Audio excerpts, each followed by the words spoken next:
हाँ ना, शायद ऐसे थोड़ी कि कोई मेरे घर के बाहर गाड़ी पार्क कर देगा। अजीब तो लगा, पर मैंने ज्यादा भाव नहीं दिया। घर वापस आके आदतन बोल ही दिया, मैंने देख लिया तुझे। और फटाफट काम के कपड़े बदलकर नाइट सूट पहना और नहाने चला गया। नहा के सोफे पे लेटा ही था, किसी चीज का एहसास हुआ कि जैसे कोई मेरे आसपास घूर रहा है। उस अनजान गाड़ी का ख्याल आते ही अजीब सी घबराहट होने लगी। मम्मी पापा भी घर पे नहीं थे तो थोड़ी चिंता तो हुई, छोड़ो भी दोपहर से अब तक कुछ खाया भी नहीं था। तो मैं नीचे उतरा, रसोई में जाकर कुछ गर्म करके खा लिया। खाना खा के लिविंग रूम में वापस आया और फिर आदत से मजबूर बोला, मैंने देख लिया तुझे, और टीवी खोलकर अपने मनपसंद शो ढूंढने लगा। बिना सोचे समझे मेरी नजर के कोने से पर्दे के पीछे एक बड़ी सी परछाई धीरे धीरे हिलती दिखी। मेरा दिल धक से रह गया, हिल भी नहीं पा रहा था, न ही कोई आवाज निकाल पाया। पूरे बदन में रोंगटे खड़े हो गए और मेरा दिमाग तो जैसे काम ही नहीं कर रहा था। बिल्कुल समझ नहीं आ रहा था कि आगे क्या करना है। फिर पर्दे के पीछे की परछाई फिर से हिलने लगी और पर्दा धीरे धीरे खुला।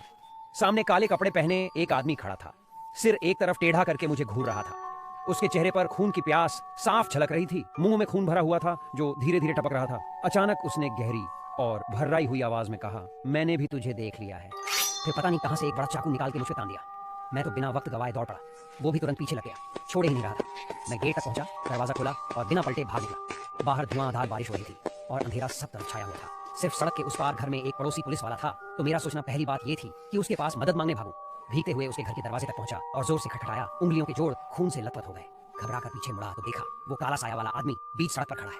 वो और नहीं भागा, बस खड़ा रहा और थोड़े थोड़े वक्त पर मुस्कुराता रहा, जैसे कह रहा भाग कर नहीं बच सकता। अचानक दरवाजा खुल गया और मैं चुपचाप अंदर चला गया, दरवाजा बंद कर दिया, पड़ोसी से कुछ बोले बिना। अंदर जाकर बाहर देखा, पर वो आदमी अचानक गायब हो चुका था। आखिर में बच तो गया, लेकिन मेरा दिल सोचता है, अगर मैंने अंदर जाते वक्त वो मैंने देख लिया तुम्हें वाली बात नहीं कही होती तो क्या होता। जब भी इस बीते वाकये मानो कह रहा था कि तुम नहीं भाग पाओगे, और अचानक दरवाजा खुल गया।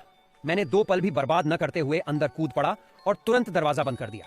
पड़ोसियों को समझाने का भी मौका नहीं मिला। घर के अंदर जाके जब मैंने बाहर देखा तो वो आदमी जो अभी अभी सड़क पर खड़ा था, पता नहीं कब गायब हो गया, मानो वह हवा हो गया हो।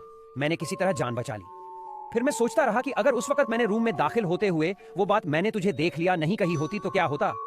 इस घटना को याद करके मेरी कमर में सिहरन होती है। वो इंसान कहां छिपा बैठा होगा, अगले शिकार का इंतजार कर रहा हो।